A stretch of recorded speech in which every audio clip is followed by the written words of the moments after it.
Olá, minha gente, olá você que está chegando agora aqui no meu canal no YouTube, seja muito bem-vindo.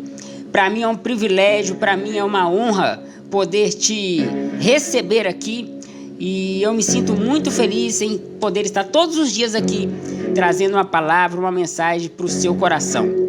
Você que ainda não está inscrito, eu te convido a se inscrever nesse canal, te convido a ativar o sininho de notificações e a assistir as mensagens que eu tenho postado aqui. Eu tenho certeza que é para a elevação da sua alma, que é para o seu conhecimento, para abrir os seus olhos e, enfim, eu acredito que vai te ajudar muito. Aí assista, comente, curta, compartilhe com outras pessoas, ajude outras pessoas também a ter acesso a esta verdade.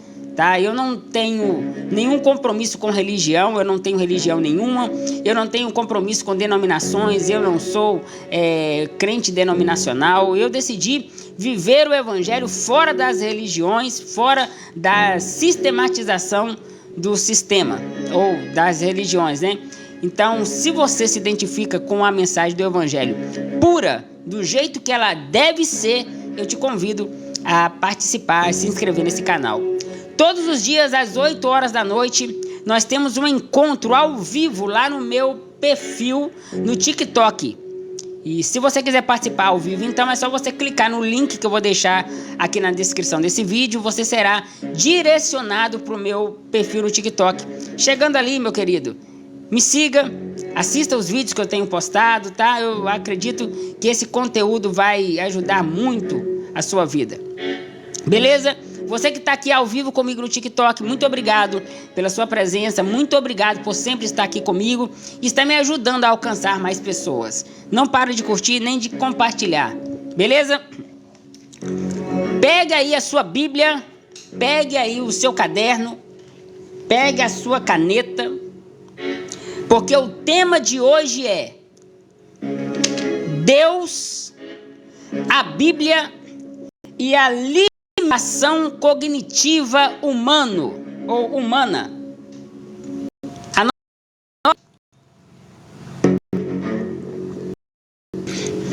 Deus, a Bíblia e a limitação cognitiva humana. Desde que a Bíblia foi formada como um só livro, chamado de cânon, por alguns é considerado de Bíblia Sagrada ou cânon sagrado. Algumas pessoas compreendem que a revelação máxima de Deus está nesse livro. Algumas pessoas querem compreender que sem tal livro é impossível conhecer a Deus. Eu quero ler com você um texto que está aqui em o Salmo 19, o verso 1. Salmo 19, o verso 1. Obrigado, Gabriel. Está com a sua Bíblia aí? Se tiver com ela, abra no Salmo 19, no verso 1. Está escrito assim: o céu anuncia a glória de Deus e o firmamento nos mostra as obras de suas mãos.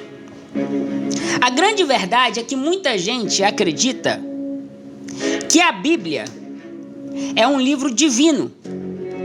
É um livro que foi escrito lá no céu e caiu prontinha no colo das pessoas. Muita gente não compreende que para que esse livro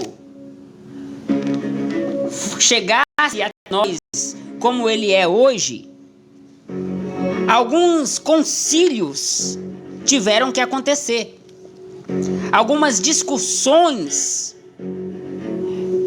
alguns confrontos houveram na história da igreja para que se fechasse o chamado cânon. Salmo 19, verso 1. Para que se fechasse o chamado cânon, né? O cânon, que é os livros considerados canônicos ou os livros considerados inspirados por Deus. A primeira coisa sobre a Bíblia que você precisa entender, anota aí, por favor, que isso é de suma importância. A primeira coisa sobre a Bíblia que você precisa entender é que a Bíblia não é um livro divino. Anota aí.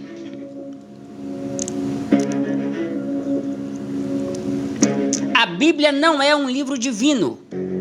Não é um livro que foi escrito no céu. A grande maioria do povo, devido à sua ignorância ou o seu desinteresse em estudar, acha que esse livro foi escrito lá no céu e que Deus pegou um anjo, mandou o anjo e falou assim: olha, agora vai lá e entrega para as pessoas esse livro. Acredita que foi assim. A grande maioria das pessoas não sabem que a Bíblia foi escrita por vários autores, seres humanos, homens, que, embora inspirados por Deus, não tiveram a sua limitação humana extirpada. Em outras palavras, quando eu digo que a Bíblia é um livro escrito por homens, eu não estou aqui dizendo que não é inspirada por Deus. Não é isso que eu estou dizendo. Conforme está lá em 1 Pedro, se eu não me engano, capítulo 2, e 1 Pedro capítulo... 2 Pedro capítulo 1, versículo 21, se eu não me engano, está escrito que homens de Deus falaram inspirados pelo Espírito Santo. Agora, o que muita gente não entende é que inspiração não é transe. Quando Moisés, se foi Moisés mesmo, que escreveu o Pentateuco, o escreveu, ele não entrou em transe e escreveu. Quando Davi escrevia os seus salmos, ele não estava em transe, ele não estava fora de si. Eles não perdiam a consciência. Eles não perdiam as suas particularidades. Nem os profetas escreviam em transe.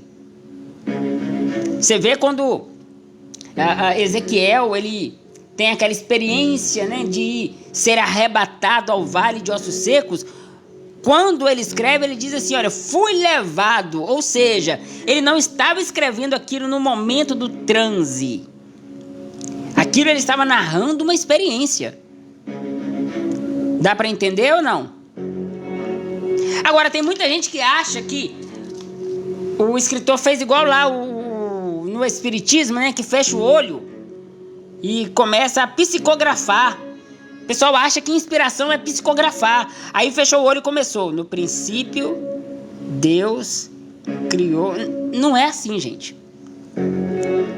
Então a primeira coisa que você tem que ter em mente é que a Bíblia não é um livro divino.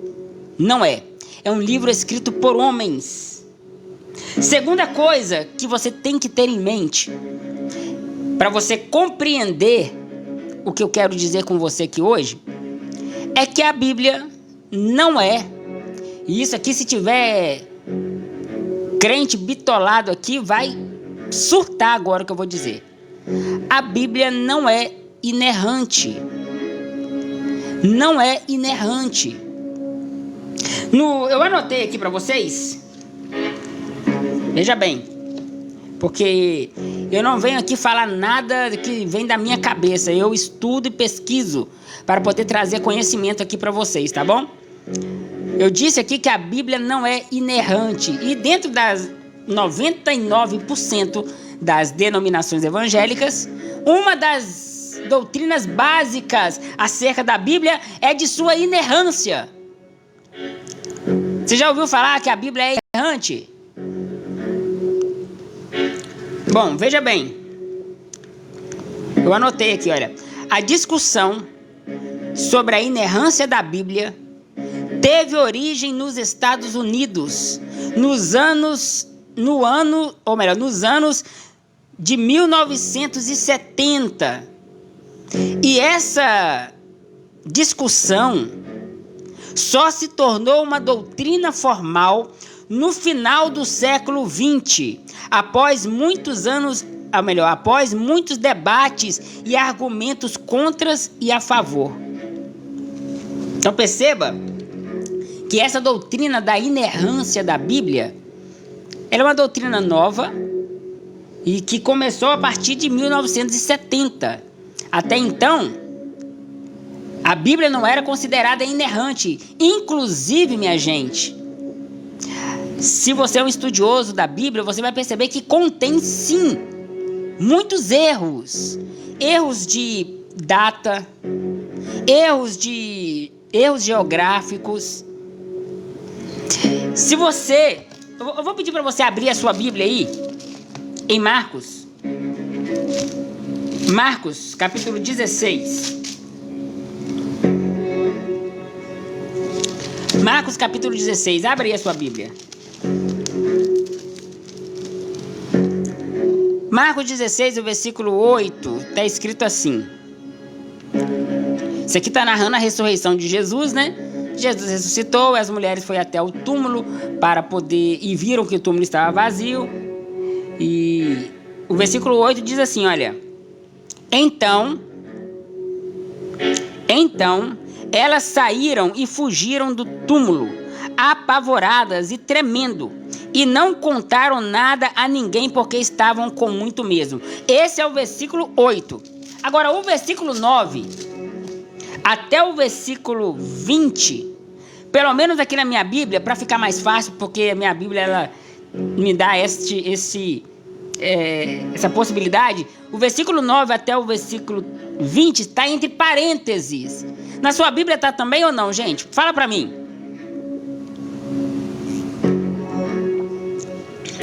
Fala para mim se o versículo 9 até o versículo 20 de Marcos, aí na sua Bíblia, também está entre parênteses. Olha aí para mim, por favor, e me fala.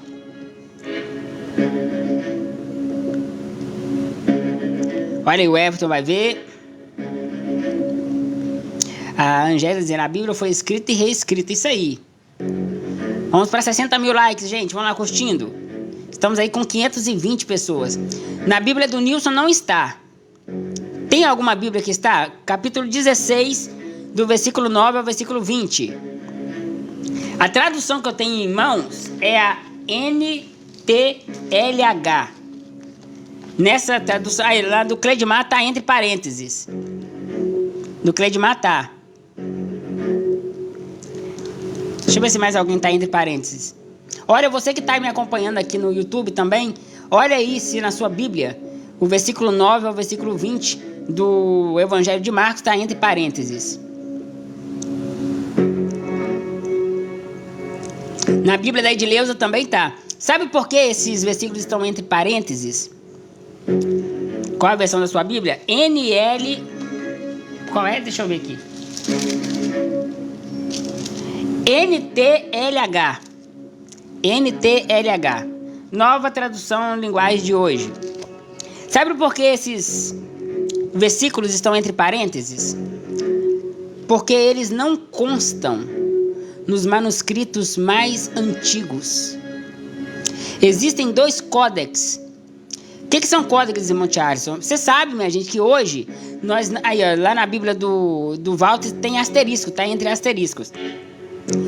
Você sabe que hoje nós não temos nenhum texto original da Bíblia. Nenhum. Não existe. Nem do Antigo Testamento e nem do Novo Testamento. Não existem textos originais que foram escritos de punho dos escritores. Tudo que existe são cópias de cópias de cópias de cópias. E estas cópias de cópias de cópias são chamados de códices.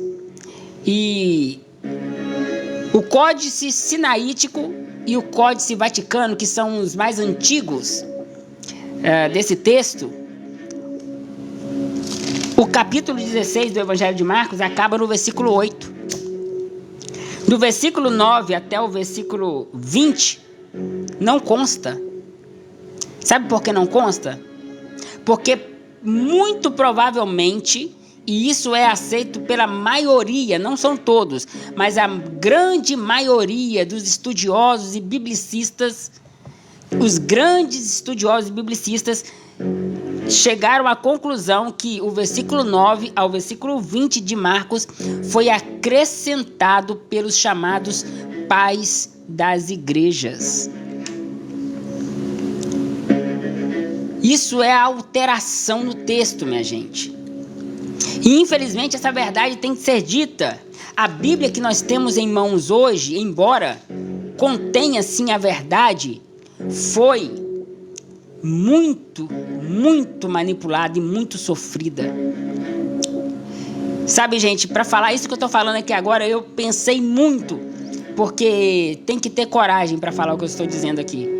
E eu sei que muita gente vai pegar esse vídeo e vai jogar lá nas suas salas de teologias para poder dizer que eu estou pregando contra a Bíblia. Mas eu não estou pregando contra a Bíblia, eu estou dizendo a verdade. É só estudar, é só buscar conhecimento.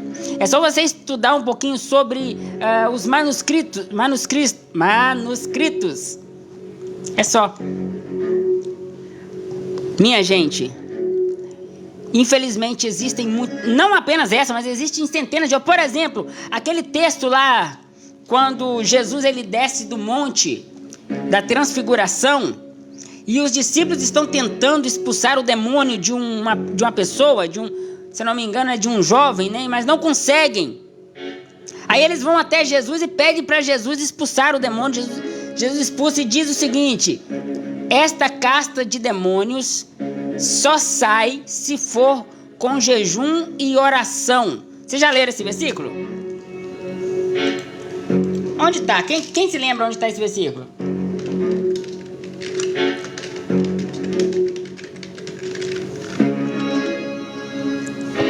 Mateus 17, 21. Vamos lá em Mateus 17, 21. Mateus 17, 21.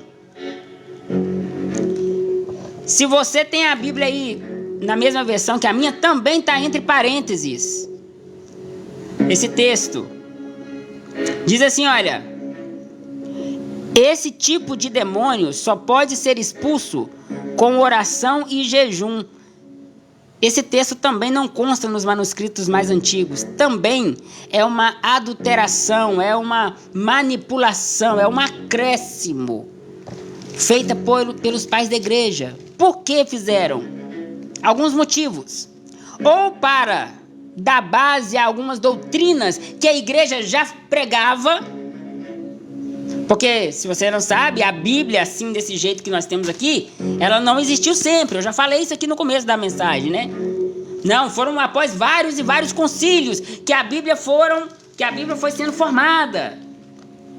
Que o cânon foi sendo formado. E em cada uma dessas cópias que estavam sendo produzidas, algum copista ou acrescentava alguma coisa ou tirava alguma coisa. De forma, minha gente, que o texto que nós temos hoje, chamado de Bíblia, passou por muitas alterações. Agora, o Paulo César disse: então não adianta ler a Bíblia, ela está adulterada. Aí que vem, olha, a Cláudia está dizendo: Senhor meu pastor, e nada me faltará. Esse texto também foi alterado. Tá vendo, gente? Agora, isso é um problema para quem depende da Bíblia para poder conhecer Deus. E é aqui que eu queria chegar com você. Quem depende do que está escrito para conhecer Deus, quem depende desse livro, que eu amo a Bíblia. Eu amo esse livro. Mas eu não dependo dele para conhecer Deus. E quem depende desse livro para conhecer Deus está perdido. Sabe por quê, minha gente? Deus não cabe na Bíblia. Deus não cabe na Bíblia. Um Deus que é transcendente. Um Deus que a minha cognição, que a minha mente não consegue imaginá-lo, não vai conseguir pegar esse Deus e colocá-lo num livro. A Bíblia é cheia de antropomorfismos. O que é antropomorfismos? Características humanas atribuídas a Deus. Por exemplo, mão de Deus, os olhos de Deus, né? Os pés de Deus. Isso é antropomorfismo, é uma figura de linguagem que dá a Deus características humanas. A Bíblia, além de ser cheia de antropomorfismo, também é cheia de antropopatismo. O que é isso? É atribuir a Deus sentimentos humanos. Deus ama, Deus chora, Deus se alegra, Deus se entristece. Portanto, minha gente, deixa eu deixar claro para vocês. A Bíblia é um livro que tenta pegar o Deus transcendente e trazê-lo para a nossa compreensão. É por isso que o tema dessa palavra é Deus, a Bíblia e a limitação cognitiva do homem, ou seja, a minha limitação de entender Deus. E na minha limitação, esse livro, ele tem como propósito me trazer alguns vislumbres do ser de Deus. Embora, quando eu olho para a Bíblia, eu vejo Deus como que se por um espelho manchado. Quando eu olho para o que está escrito, para a letra, eu não tenho a compreensão completa de quem é Deus. Então você está me dizendo que na Bíblia você não consegue encontrar a totalidade de Deus, Charleston? Não. Repito, na Bíblia, no livro, no que está escrito, você não consegue encontrar a totalidade de Deus. Então, como eu vou conhecer Deus? Né? Algumas pessoas dizem assim, olha, como é que eu vou conhecer Deus sem Bíblia? Não, primeiro, se você tem a Bíblia, você tem esse privilégio de ter esse livro. Embora tenha passado por tantos por tantos empates, mas você tem esse privilégio de ter esse livro. Agora, eu tenho fé na videira verdade. Você já falou isso umas 3 vezes, mas não falou qual é a contradição. E a palavra não é descontração, é contradição, tá bom? Eu podia deixar, eu queria ver se ele ia falar qual era. Como eu consigo ver Deus, então? Como eu consigo entender o ser de Deus? Bom, Colossenses capítulo 1, versículo 15, vamos lá? E olha que eu estou usando a própria Bíblia para falar como eu consigo ver Deus.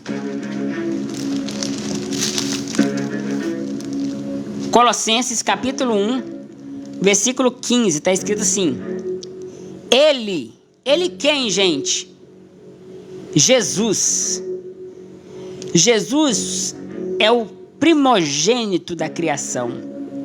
Ele é a revelação visível do Deus invisível. Ele é superior a todas as coisas que foram criadas. Sabe qual é a revelação máxima de Deus? Não é a Bíblia, é Jesus. Sabe qual é a verdadeira palavra, ou a maior palavra de Deus? Jesus. A Bíblia só é palavra de Deus, preste atenção. A Bíblia só é palavra de Deus naquilo que se parece com Jesus. Agora, tem coisas na Bíblia que foi palavra de Deus para o seu tempo, para a sua época e para o seu momento. Como, por exemplo, no Antigo Testamento, você vai encontrar leis e regras que não são para ser seguidas hoje. Então quer dizer que não foi inspirado por Deus, Charles? Não, foi sim. Então quer dizer que não é palavra de Deus? Não, foi palavra de Deus. Hoje já não é mais. Entrou em caducidade, isso está lá em Hebreus. Agora, a palavra de Deus hoje, sabe quem é? Jesus. Veja aqui Hebreus capítulo 1 e o versículo 1. Tá dando para entender ou não, minha gente? Hebreus capítulo 1, versículo 1.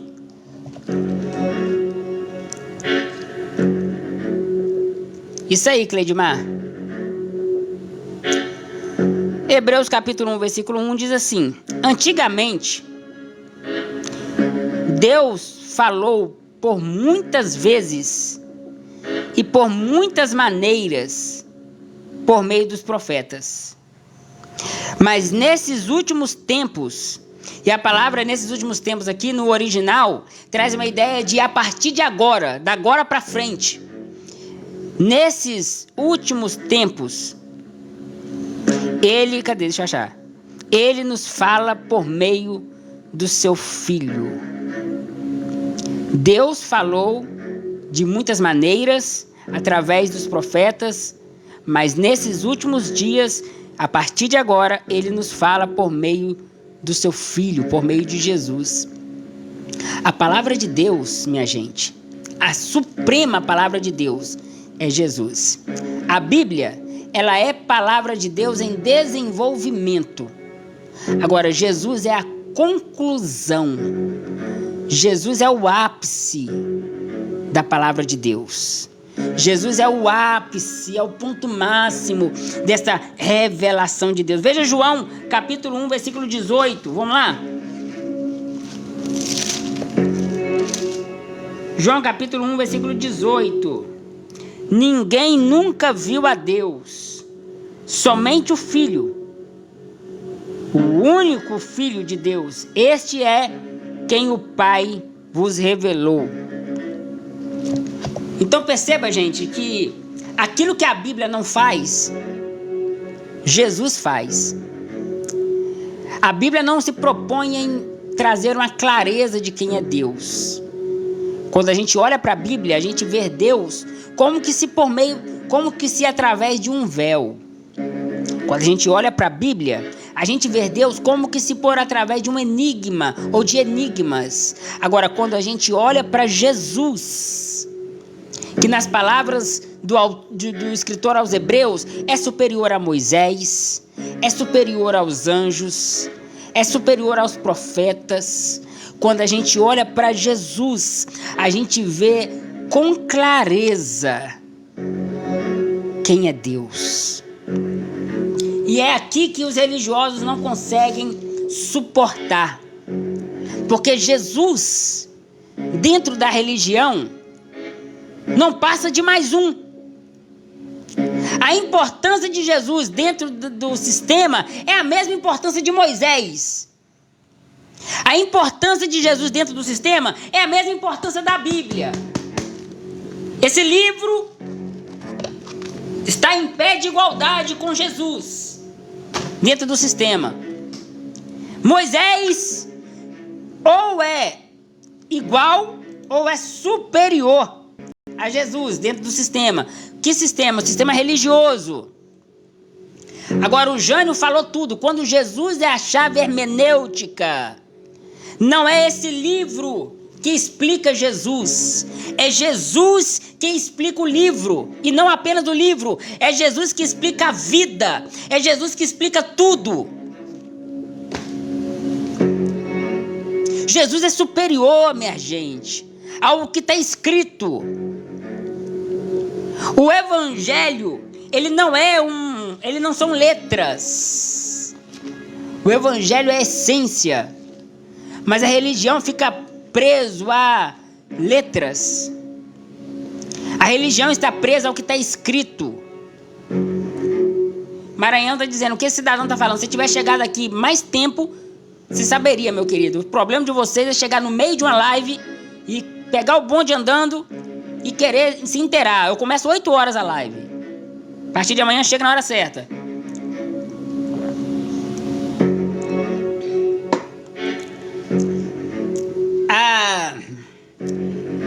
Eu quero convidar aqui para subir na live o Saúde do Homem. Ele está dizendo, muita bobrinha na mesma live. Então você vai agora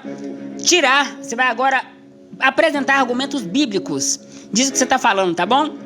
Te mandei convite, ô Saúde do Homem. Você vai subir aqui na live com a câmera ligada, com o microfone e câmera ligada, e você vai argumentar o porquê você disse que é muita abobrinha na mesma live. E mais, você vai apresentar argumentos.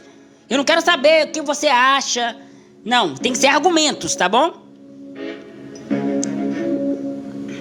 Deus abençoe. Vamos aguardar o saúde do homem aceitar.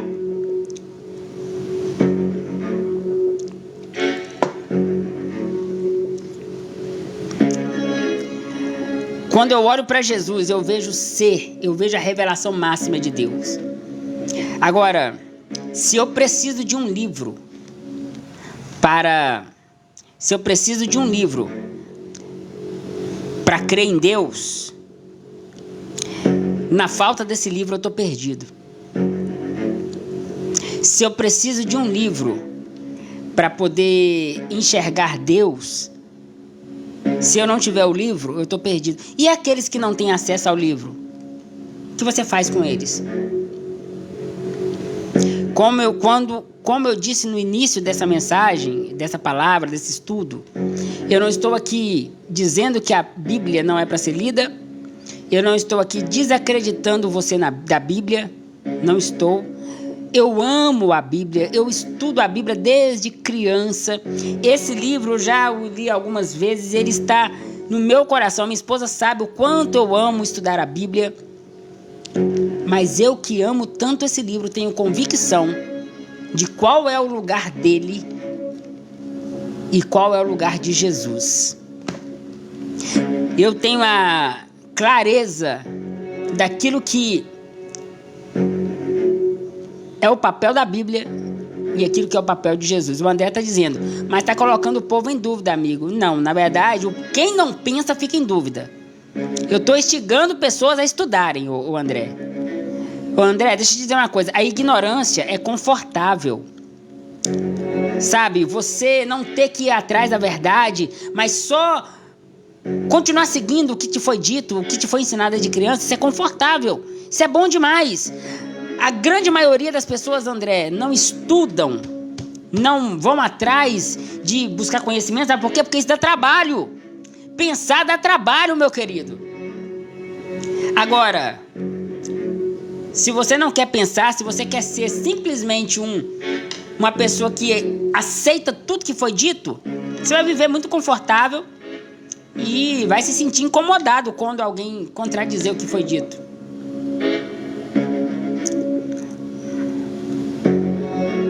Salmo 1 diz tudo sobre a Bíblia. Não diz tudo sobre a Bíblia, tá bom? Ali era só a Torá, nem existia Bíblia naquela época. Na época do Salmo 1, meu querido, só existia Torá, que era os escritos lá do povo de Israel, tá bom? Quero aprender a estudar, amém. Mas você baixou o nível da Bíblia. Não, aí que tá o problema. Eu não baixei o nível da Bíblia. Eu só expus o que é a Bíblia de verdade. Qual é o papel da Bíblia e qual é o lugar da Bíblia? Qual é o lugar da Bíblia? A Bíblia, ela é uma revelação progressiva até chegar o completo, até chegar a revelação completa. A Bíblia sem Jesus, tira Jesus da Bíblia, minha gente. Tira Jesus da Bíblia e você vai ver que bagunça que vira. Tira Jesus da Bíblia e você vai ver, você vai ter base para matar seu próximo. Tira Jesus da Bíblia e você vai ter base para fazer todo tipo de maldade e dizer, tá na Bíblia. Sabe por quê? Porque é aquilo que o Jânio, eu acho que é o Jânio falou, né? Não é a Bíblia que explica Jesus, é Jesus que traz sentido para as Escrituras. É a Bíblia que traz, ou melhor, é Jesus que traz sentido para a Bíblia, que traz sentido para as Escrituras. Agora, igual o Jonas está falando que é herege, é porque esse povo não suporta o lugar de Jesus. Esse povo não suporta aceitar que Jesus é o centro de tudo, minha gente. Jesus, para esse povo, é um nada, é um bobão. Que morreu na cruz, tadinho, mas só isso. Jesus para esse povo é um bobão. Para esse povo, todo mundo é superior a Jesus. É Bíblia superior a Jesus, é Moisés, é anjo. Anjo é superior a Jesus. Não é isso? Agora, quando você entende o Evangelho e Jesus é a sua chave hermenêutica para a compreensão da Bíblia e da vida, você vê que, embora você tenha um livro que fale de Jesus, Jesus não está preso a esse livro e Deus não está limitado a esse livro. Deus não está limitado a esse livro, minha gente, e a nenhum outro livro. É muita arrogância e presunção eu pegar Deus que transcende o meu entendimento, que para mim entender ele precisa se diminuir. É isso que Paulo escreve aos Filipenses quando diz que Deus, mesmo sendo em forma de que Jesus, mesmo sendo em forma de Deus, se tornou servo, se tornou homem. Isso é se diminuir. Aí Deus precisa se diminuir para que eu possa conseguir mais ou menos entendê-lo. É muita arrogância eu pegar esse Deus tão grande e dizer que ele está limitado a esse livro. Livro esse que na minha Bíblia são 66 livros. Na Bíblia Católica, se não me engano, é 73. É isso mesmo? Quem tem a Bíblia Católica aí?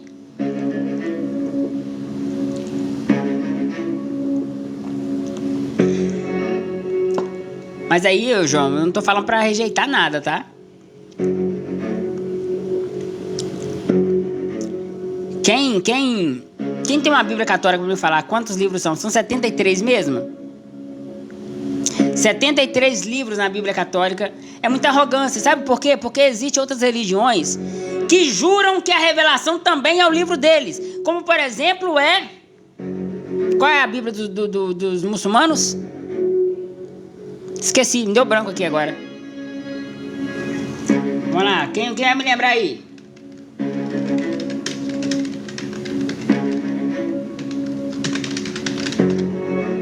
O Alcorão, obrigado. Como é o caso do Alcorão, né? Eles juram que também o livro deles é o livro sagrado, é a revelação divina. Você tá vendo como é que é uma guerra de livros? Você tá vendo, minha gente? É muita presunção, é muita arrogância eu pegar Deus e colocar nesse livro. Olha, o irmão citou aqui, olha, estou encerrando já, tá, gente? Santifica-os na verdade, a tua palavra é a verdade, não é palavra escrita, porque naquela época nem tinha palavra de Jesus escrita, meu irmão. Palavra de Jesus é a essência dos ensinamentos dele. A Bíblia diz que a palavra de Deus é viva e é eficaz, ela é viva, ela é essência, ela é modo de viver. Essa é a palavra de Deus, nesse contexto que o irmão está citando. Agora, a verdadeira palavra de Deus é essa que o William falou. A palavra de Deus é Jesus. E eu acredito que tenha dado para os irmãos entender que a Bíblia só é palavra de Deus naquilo que se parece com Jesus.